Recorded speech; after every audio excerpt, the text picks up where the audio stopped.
ನಮಸ್ಕಾರ ಗೆಳೆಯರೆ, ನಾನು BR ನಾಯ್ಡು. ಪ್ರಧಾನಿ ನರೇಂದ್ರ ಮೋದಿ ನಿನ್ನೆ ಭಾರತೀಯರನ್ನು ಉದ್ದೇಶಿಸಿ ಮಾತನಾಡಿರುವ ಈ ಭಾಷಣ ನೋಡಿ. पेट्रोल डीजल का संयम से इस्तेमाल करना, शहरों में मेट्रो का ही उपयोग करेंगे. वर्क फ्रॉम होम, हमें विदेशों में जाने की बातों को टालना चाहिए. सोना नहीं खरीदेंगे, तेल खाना कम करें. हम फर्टिलाइजर का उपयोग कम करके विदेशी मुद्रा भी बचा सकते हैं और यह हमें करना ही होगा. ಕೇವಲ ಒಂದು ತಿಂಗಳ ಹಿಂದೆ ರಾಹುಲ್ ಗಾಂಧಿ ಅವರು ಏನ್ ಹೇಳಿದ್ರು ನೋಡಿ. बहुत जबरदस्त चोट लगने वाली है देश को, हमारी इकोनॉमी को जबरदस्त नुकसान होने वाला है. स्टॉक मार्केट का आपने देख लिया. Gas is going to be a problem, petrol is going to be a problem, all fuel is going to be a problem because essentially our energy security has been compromised. अभी prepare करना है, अभी आपके पास थोड़ा सा time है, तो सरकार को, प्रधानमंत्री को एकदम प्रिपरेशन शुरू कर देनी चाहिए. क्योंकि तो प्रिपरेशन नहीं की तो फिर करोड़ों लोगों का जबरदस्त नुकसान होगा. I hope the government listens to what I am saying because अगर नहीं सुनेगी तो बहुत बुरा नुकसान होगा.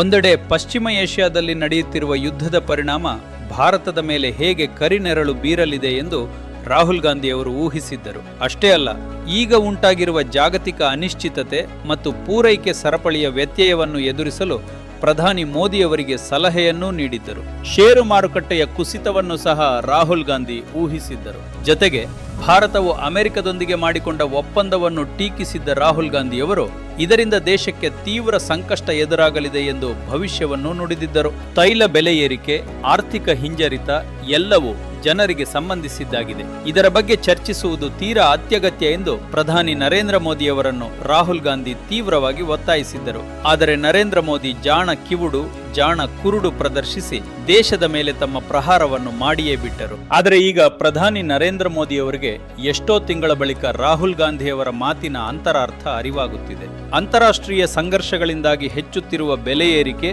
ಮತ್ತು ಆರ್ಥಿಕ ಅಸ್ಥಿರತೆಯನ್ನು ನಿಭಾಯಿಸಲು ಪ್ರಧಾನಿ ಮೋದಿ ಚಿನ್ನ ಖರೀದಿಸಬೇಡಿ, ವರ್ಕ್ ಫ್ರಮ್ ಹೋಮ್ ಮಾಡಿ, ದುಬಾರಿ ಮದುವೆ ಬೇಡ, ವಿದೇಶ ಪ್ರವಾಸ ಬೇಡ ಎಂದು ಕರೆ ನೀಡುತ್ತಿದ್ದಾರೆ. ವ್ಯತ್ಯಾಸ ಗೊತ್ತಾಯ್ತೆ? ಪ್ರಧಾನಿ ನರೇಂದ್ರ ಮೋದಿಯವರ ನೇತೃತ್ವದ ಸರ್ಕಾರದ ತಪ್ಪು ಆರ್ಥಿಕ ನೀತಿಗಳಿಂದ ಉಂಟಾಗಿರುವ ಬೆಲೆ ಏರಿಕೆಯ ಹೊರೆಯನ್ನು ಜನರ ಮೇಲೆ ಹಾಕಲಾಗುತ್ತಿದೆ. ಅಷ್ಟೇ ಅಲ್ಲ, ಸರ್ಕಾರದ ವೈಫಲ್ಯವನ್ನು ಮುಚ್ಚಿ ಹಾಕಲು ಜನರ ಸ್ವಾತಂತ್ರ್ಯವನ್ನು ಕಸಿಯಲಾಗುತ್ತಿದೆ. ಕಾಂಗ್ರೆಸ್ ಪಕ್ಷ ಹಿಂದೆಯೇ ಎಚ್ಚರಿಕೆ ನೀಡಿದ್ದರೂ ಸಹ ಕೇಂದ್ರ ಸರ್ಕಾರವು ನೀತಿ ವೈಫಲ್ಯ ಮತ್ತು ಕಳಪೆ ಆರ್ಥಿಕ ಯೋಜನೆಯಿಂದಾಗಿ ಭಾರತ ಬಡಜನರ ಮೇಲೆ ಗದಾಪ್ರಹಾರ ಮಾಡಿದೆ.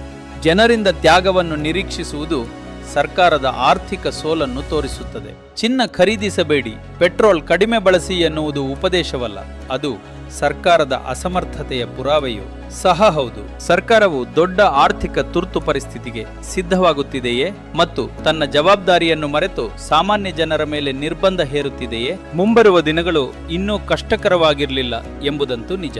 ಜೈ ಹಿಂದ್, ಜೈ ಕರ್ನಾಟಕ.